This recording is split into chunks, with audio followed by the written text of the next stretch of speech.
Welcome to one of the most powerful and unforgettable stories you will ever hear. This is not just a biography. This is not just an English lesson. This is a journey. A journey into the real, painful, and inspiring life of a man who lost everything, and then became one of the most successful and loved actors in the world. Today, we're talking about Robert Downey Jr. Yes, the man who played Iron Man, the genius, the billionaire, the superhero, the man who helped build the Marvel Universe, the face of the Avengers, the one who gave us that emotional final line, "I am Iron Man." But behind the red and gold suit, there is a man with deep scars, real pain, and a long history of struggle. You may think you know him, but today, you'll see the truth behind the fame. Because before he was Iron Man, he was a broken boy born into chaos. He didn't grow up in a happy home. He didn't live a normal childhood. He didn't go to school like other kids, and he didn't smile like a boy should. His journey started with drugs, confusion, and a search for love he never received. And yet, he turned that pain into power. He turned that broken childhood into unshakable strength. He turned his shame into a shining story of transformation. So why should you listen to this story? Because it's real. Because it will touch your heart. Because it will inspire you to keep going, no matter what you're facing. And while you listen, you will also improve your English, understand emotions, learn life vocabulary, and feel more connected to the language and the world. So take a deep breath. Open your heart. And let's begin the story of a boy who became Iron Man. Part 1. The boy who was born into chaos. Robert John Downey Jr. was born on April 4th, 1965, in Manhattan, New York City, in the United States. From the outside, it looked like he was born lucky. His father, Robert Downey Sr., was a well-known filmmaker. He made experimental, strange, and creative movies. He was a part of the New York underground film scene, where people were free, wild, and often living outside the rules. His mother, Elsie Ann, was an actress. She acted in some of her husband's films, and she was known for her sweet voice and gentle presence. So from day one, Robert Jr. was surrounded by cameras, scripts, artists, musicians, dancers, and strange energy. But this was not a home of peace. It was a home of chaos. Imagine being a child who wakes up in the middle of the night to see strangers in the living room. People drinking, people shouting, people smoking. Imagine being a little boy who sees his father doing drugs on the kitchen table, and instead of being taken to school, he's taken to a film set. This was Robert's reality. His father, Robert Downey Sr., was high most of the time. He was not a responsible man. He was an artist, yes, but he was also addicted to alcohol, marijuana, and cocaine. He thought giving drugs to his son was no big deal, and so, when Robert Jr. was just 6 years old, his father gave him marijuana. That moment would change Robert's life forever. At that age, he didn't even understand what it was. He just trusted his father, and he wanted to feel loved, even if that love came through something wrong. But it wasn't love. It was the beginning of a very long nightmare. Robert didn't have a stable life. Because his father was a filmmaker, they moved often, from New York to California and back again. He lived in places where he didn't know the neighbors. He changed schools so many times that he couldn't make lasting friendships. He often felt like a stranger, even in his own home. At school, he wasn't like other kids. He couldn't focus. He felt different. He was full of emotions he couldn't explain. And deep inside, he was angry and confused. He wanted to be loved. He wanted someone to tell him, "It's okay. I'm here. I believe in you." But no one did. And so, he kept looking for peace in the wrong places. When Robert was just 10 years old, something happened that shattered his heart. His parents got divorced. His mother stayed in New York, and his father moved to Los Angeles. For Robert, this felt like being cut in half. He loved them both, even though they had problems. But now, he had to choose. He chose to go with his father, the man who introduced him to movies and drugs. And in Los Angeles, his life became even more wild. Robert started acting very young. He appeared in his father's films like Pound and Greaser's Palace. He had a natural talent. Even when he was just a child, he could express emotions, remember lines, and charm the camera. People said he had the eyes of a star. But behind those eyes was a boy who didn't know who he was. His father put him in movies, but never gave him real guidance. His mother loved him, but lived far away.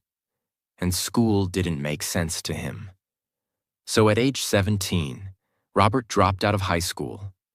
He packed a few clothes.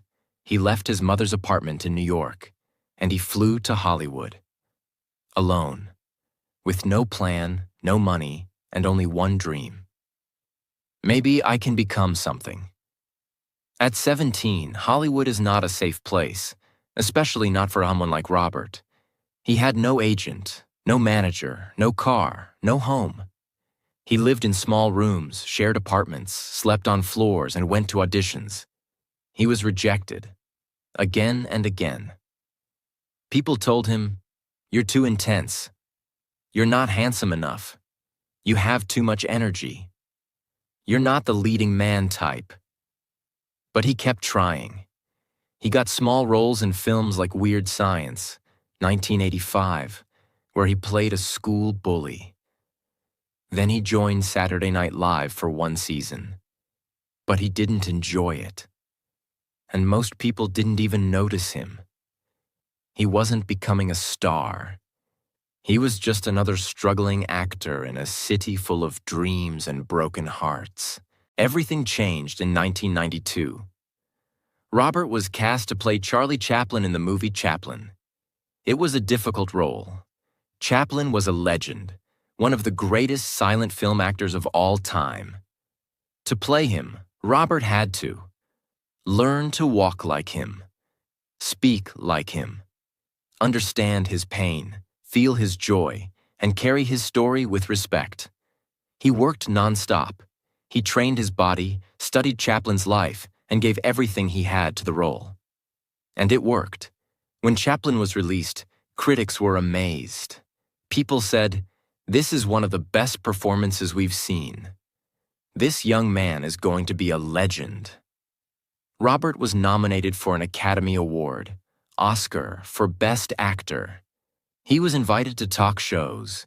He wore sharp suits. He stood tall on red carpets. For the first time, he felt seen. He felt respected. But deep inside, the monster of addiction was still alive. Part 2. Falling from the Top. After his Oscar-nominated performance in Chaplin in 1992, everyone thought Robert Downey Jr. was going to become one of the greatest actors in Hollywood. But while the world clapped for him on stage, he was crying alone behind the curtain, because something terrible was growing inside him, a monster he couldn't control. That monster was called addiction. What is addiction? Addiction is not just about taking drugs. It's when you feel empty inside, and you need something, anything, to escape that emptiness. For Robert, drugs had started when he was a child. They were always there, like a friend and a killer. He once said, "When my dad and I did drugs together, it was like he was trying to express love. It was our way of bonding. but it was also a way to ruin both our lives. By the mid-1990s, Robert was working in the day, shooting big movies, and getting high at night, using heroin, cocaine, and alcohol. Sometimes he would come to the set late. Sometimes he didn't come at all. Sometimes he would speak lines so fast that even the directors didn't understand him. But even worse, sometimes he would drive under the influence, not just risking his life, but risking the lives of others. First arrest. In 1996, everything exploded. Police stopped Robert while he was speeding on the Pacific Coast Highway. What did they find? Cocaine, heroin, a gun, and an actor who had lost control. A few weeks later, he entered a neighbor's house by mistake while he was high and slept in their child's bed. Yes, it sounds unbelievable, but it's true. He was arrested again, and again, and again. Hollywood started saying, "He's a great actor, but we can't work with him anymore. He's too risky." In 1999, the judge finally said, "Enough." Robert was sentenced to 1 year in prison. He went to the California Substance Abuse Treatment Facility, a prison for people with drug problems. Can you imagine? A man who was once nominated for an Oscar, now standing in a jail uniform behind bars with criminals. He spent months there. No special food, no private room, no cameras, just walls, bars, and silence. While Robert was in prison, many people thought, "He's a rich actor. He'll be fine." But they were wrong. Prison does not care about your fame. Prison does not care about your movies. It's cold, it's hard, it's dangerous. And for Robert, it was hell. One night, he was sleeping in his cell when another prisoner attacked him. Violently. He didn't even see it coming. He was beaten badly, punched in the face, thrown to the ground. He tried to scream. He tried to protect himself. But it was too late. When the guards came, they saw a pool of blood. He was rushed to the prison medical unit. His face was swollen. His ribs were bruised. His soul was shattered. He later said, "I felt like I'd been thrown into a tub of blood. I was bleeding, I was shaking, and I was thinking, is this how I'm going to die?" That night, everything changed. Because it wasn't just about drugs anymore. It was about survival. It was about life or death. Robert had already lost his freedom, his work, and his family. Now he almost lost his life.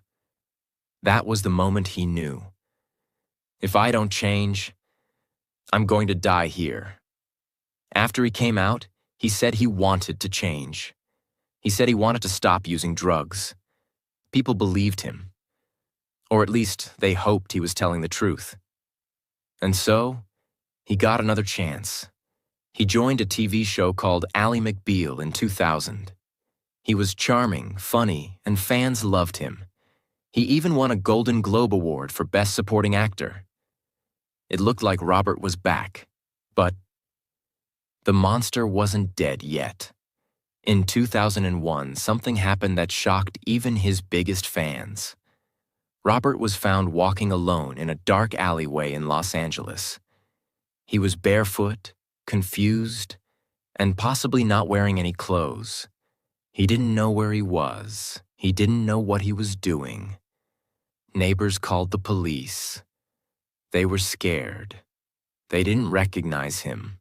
When police arrived, they saw a man who once stood on red carpets, now wandering like a lost child in the cold, dirty streets, broken, confused, and far away from who he used to be.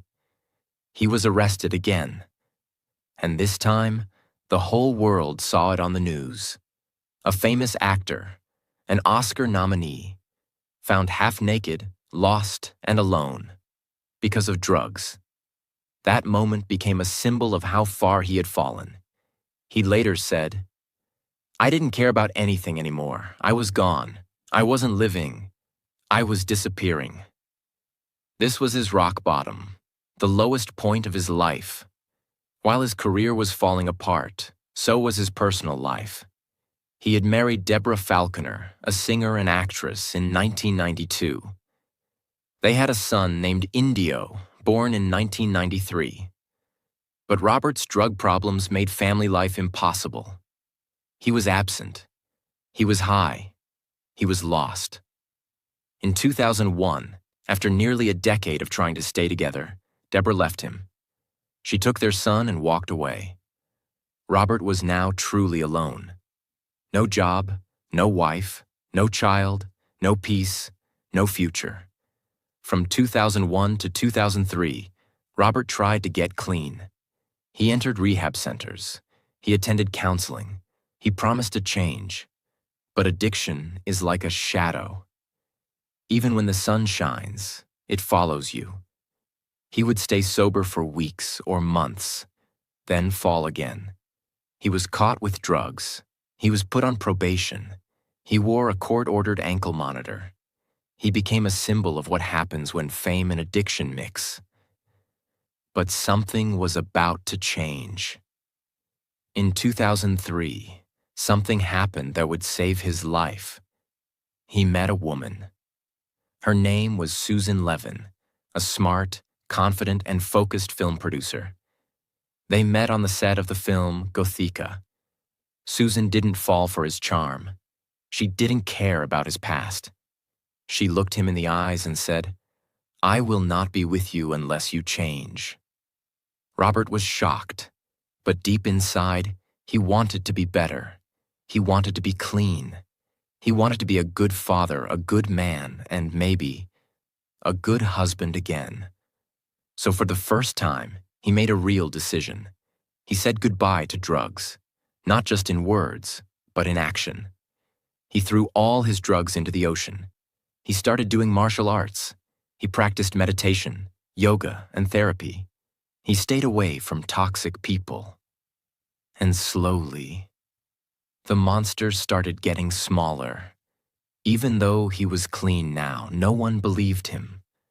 Producers still remembered the old Robert, the one who didn't show up, the one who wasted millions, the one who went to jail. Part 3. The Rise of a Real-Life Iron Man. Robert didn't just stop drugs. He rebuilt his entire lifestyle. Let's understand how deeply he changed. Diet. He switched to healthy food, organic fruits, vegetables, clean protein. No junk, no sugar, no alcohol. Fitness. He trained in Wing Chun, a Chinese martial art. Every morning, every evening. Strict discipline. Spiritual practice. He practiced meditation daily. He read books on Zen philosophy. He studied silence. He tried to heal the damage inside his heart and mind. Therapy. He didn't hide from his past anymore. He talked to psychologists. He accepted his pain. He forgave his father. He faced the boy inside him who had started drugs at age 6. It was not 1 week, not 1 month. It took years of quiet, private work. But he did it. And then, one day, the phone rang. The year was 2006. Marvel Studios, a company that had never made its own film before, was planning to launch a new cinematic universe. Something that had never been done. They needed a strong actor to play a rich, arrogant genius named Tony Stark. Tony Stark was not a typical superhero. He was flawed. He was sarcastic. He was wounded inside. He was also a billionaire arms dealer who would become a hero after facing his own destruction. Marvel looked at many big names, but someone said, "Why don't we try Robert Downey Jr.?" Most people in the room laughed. "Robert? He's unstable. He's risky. He'll destroy the film." But one man didn't laugh. Jon Favreau, the director of Iron Man, said, "No, he is Tony Stark. This isn't acting. This is his real story." The studio said no. Marvel still said no. They didn't want to risk a $140 million movie on a man who had been to prison, who had no box office success in years, and who was called uninsurable. Yes, Robert was labeled uninsurable. This means that film companies wouldn't even pay for insurance if he failed. But Jon Favreau fought. He believed in Robert. He said, "Just let him audition." And when Robert came in and read the lines of Tony Stark, the room went silent. They weren't watching a performance. They were watching a rebirth. Marvel finally agreed. With conditions.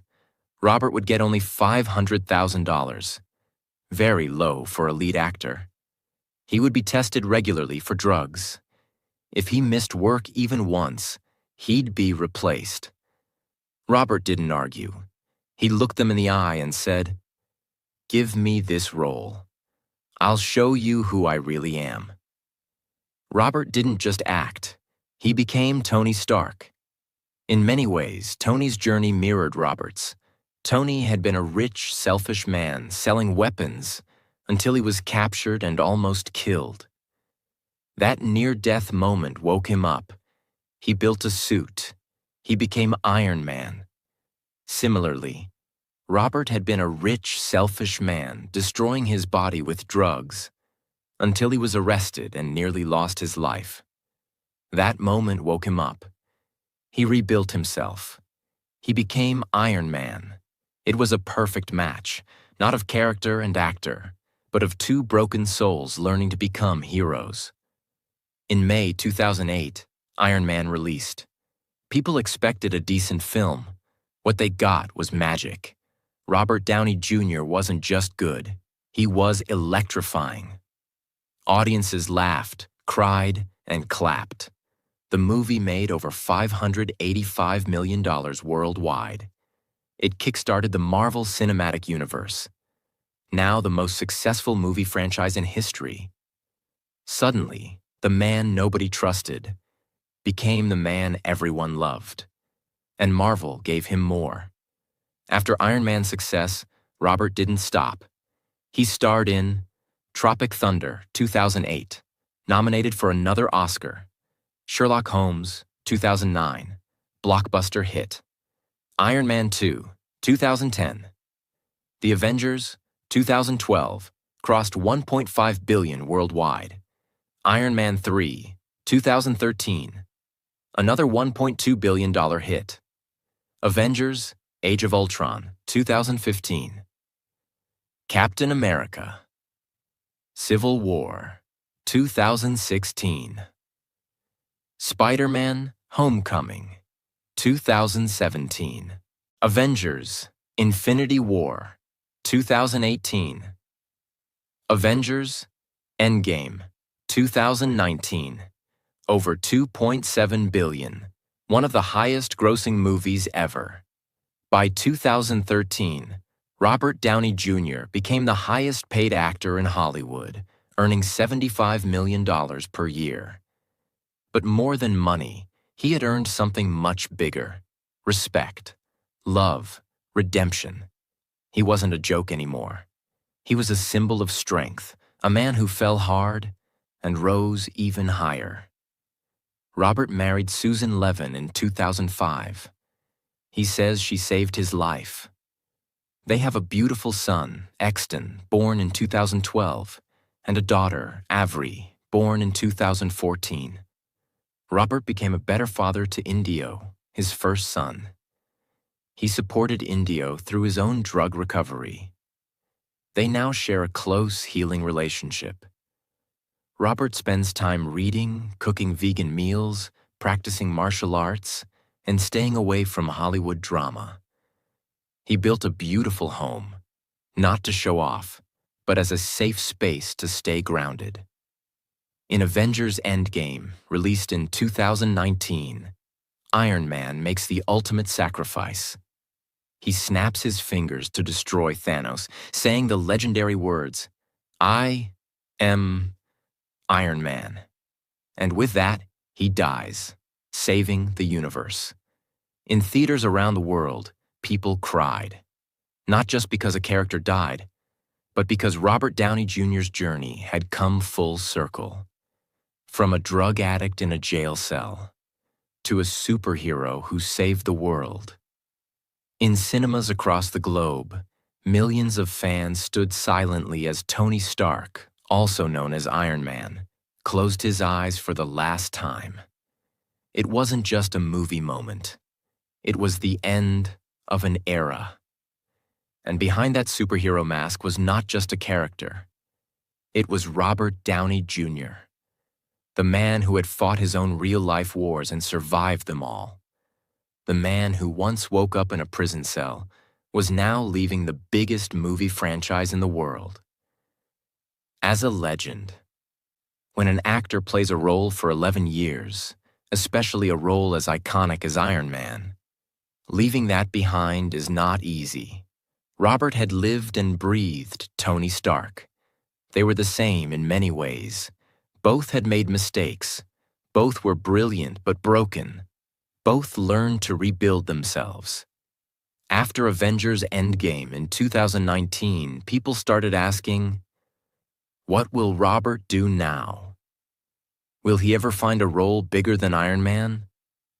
Or will he disappear again, like before? Even Robert himself had doubts. He said in an interview, "It's always scary when you walk away from something so big. It's like leaving your own identity behind. But I had to." Why? Because this time, he didn't want to be a superhero on screen. He wanted to be one in real life. After Endgame, Robert made a surprising decision. He didn't run to Hollywood. He didn't look for more action movies or big studios. Instead, he bought a beautiful, eco-friendly farm in Malibu, California. Yes, a farm. Not for showing off, not for luxury, but for healing. His farm is home to rescue animals, goats, pigs, chickens, cows, organic vegetable gardens, solar-powered energy systems, recycled wood homes. He wanted to live close to nature. He wanted to wake up to birds, not cameras. He wanted his children to grow up with peace, not pressure. He once said, "I spent my early years running. Now I want to sit still and feel the earth under my feet." Robert began practicing gardening, animal care, and environmental activism. He became deeply interested in climate change and how to protect the planet. In 2020, Robert announced something big at an international tech event. He launched a new organization called the Footprint Coalition. Its mission? To use technology and innovation to clean up the earth. He started investing in AI, robotics, clean energy, and sustainable agriculture. Robert used his fame, money, and influence not to buy more cars or mansions, but to help scientists and inventors who are creating tools to heal the planet. He said, "I played a genius billionaire in the movies. Now I want to support real-life geniuses." He's involved in projects like robots that collect plastic from oceans, AI tools that help farmers use less water, new types of battery-powered machines, education for young scientists. This is the real Iron Man, not the one in armor, but the one helping build a better world. Let's go deeper into Robert's personal life, especially his relationship with Susan Downey. She's not just his wife. She is his business partner, creative collaborator, and lifeline. Together, they started a production company called Team Downey. They have produced films like The Judge, 2014, a powerful courtroom drama starring Robert and Robert Duvall; Perry Mason, 2020, an HBO series; and several documentaries about mental health and recovery. Susan is known for her intelligence, discipline, and calm energy. Robert has said, "Without her, I wouldn't be alive. She gave me the courage to become the man I was meant to be." Their marriage is built on trust, boundaries, healing communication, routines that keep Robert away from temptation. Every day they wake up early, meditate, do yoga, take care of their kids, and read together. This is not just love. It's a partnership of growth. He spends time cooking breakfast, reading bedtime stories, teaching them meditation, taking them to nature walks, sharing life lessons in simple words. No shouting, no phones at the dinner table, no Hollywood pressure, just real love. After Endgame, Robert took a break from big blockbusters, but he didn't stop acting. He became selective. He wanted to do projects that had meaning, not just money. He acted in Doolittle, 2020. Though the movie wasn't a hit, he said he enjoyed the experience for his kids. Senior, 2022. A deeply personal documentary about his father, Robert Downey Sr. This documentary, Senior, is one of the most emotional and honest pieces of art Robert has created. It shows the beautiful, painful relationship between father and son. It shows the wounds, the mistakes, the laughter, and the love.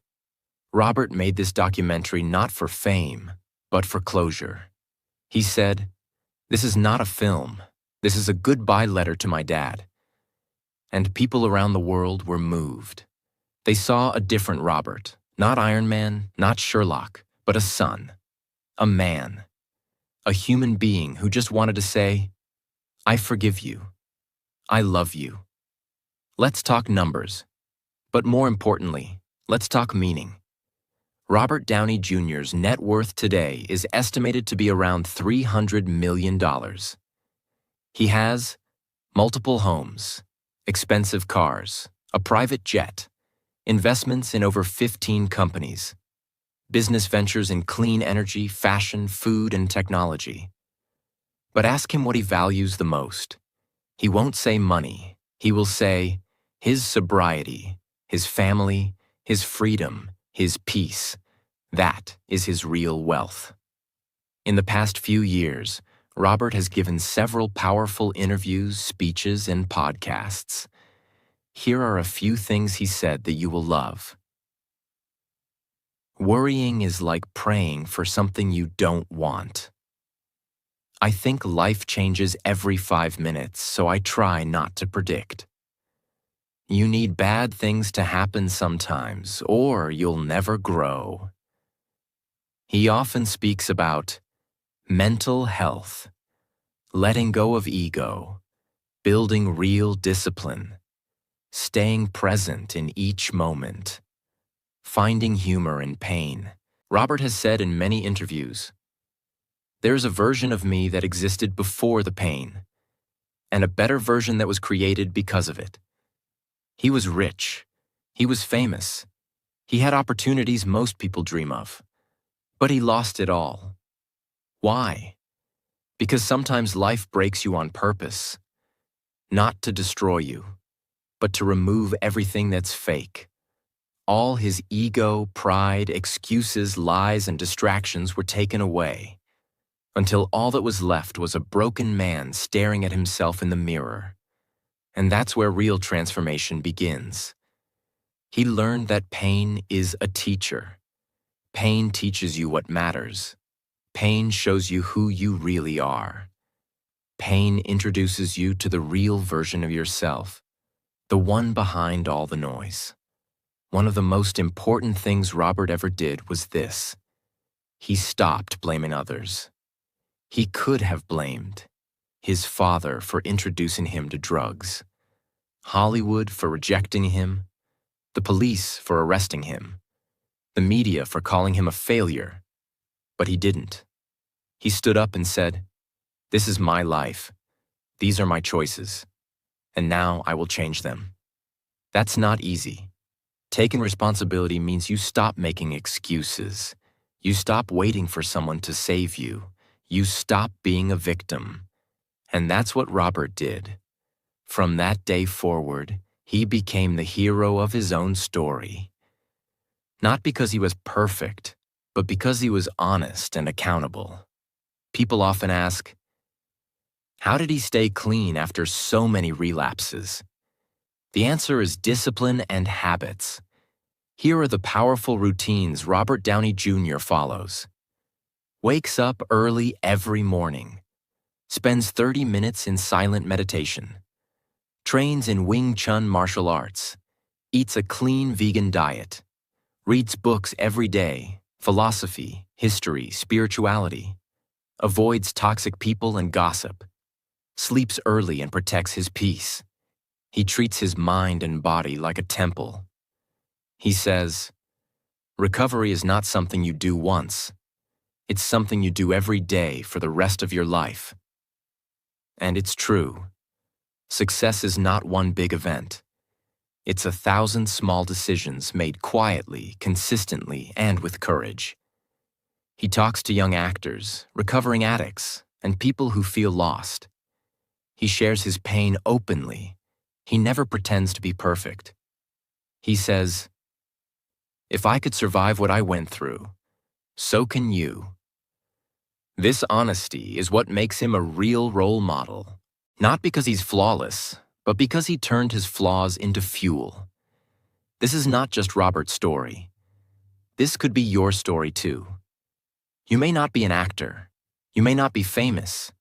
You may not have millions of dollars. But like him, you have a past that hurts you, dreams that scare you, mistakes that follow you, a fire inside you that refuses to die. Here are 10 powerful lessons you can learn from Robert Downey Jr.'s life. 1. It's never too late to change. He was 38 years old, broke, divorced, and called a failure, and still turned his life around. 2. The past doesn't define you. He was a drug addict, prisoner, and dropout. Today, he's loved by millions. 3. One good person can save your life. Susan Levin didn't just love him. She challenged him to be better. 4. Pain is a doorway, not a dead end. His lowest point became his turning point. 5. Discipline is freedom. His strict routines gave him peace, focus, and strength. 6. Silence is power. Through meditation and simplicity, he learned to control his thoughts. 7. Giving is healing. By helping others, he kept his own heart clean. 8. Forgive, even when it hurts. He forgave his father, himself, and everyone who doubted him. 9. Be the hero of your own story. Don't wait for someone else to save you. You are enough. 10. Believe in your comeback. Even if the world gives up on you, you don't have to. Let's end with Robert's own words. Remember that just because you hit bottom doesn't mean you have to stay there. Sometimes you have to get knocked down lower than you've ever been to stand up taller than you ever were. I know who I am today, and I'm proud of that man. Not because he's rich or famous, but because he didn't give up.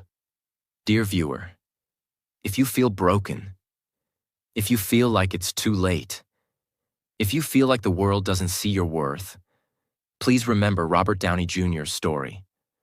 You can fall, you can fail, you can even lose yourself, but you can still come back, stronger, wiser, better. This is not just a biography. It is a mirror that shows you you are powerful beyond imagination. Start today, no matter how small, one step, one choice, one belief. And if Robert could do it, so can you. So now I ask you, what is stopping you? Fear, doubt, failure, people? Robert faced all of them and still rose. Now it's your turn. You are not weak. You are not late. You are not broken beyond repair. You are just one decision away from a completely different life. And it starts now. If this story touched your heart, if it gave you courage, if it reminded you of your power, then share it. Comment what it made you feel. and subscribe for more real stories that change lives. Because we're not just learning English here. We're learning how to become the strongest version of ourselves. See you in the next story. And until then, never give up. Your comeback is waiting.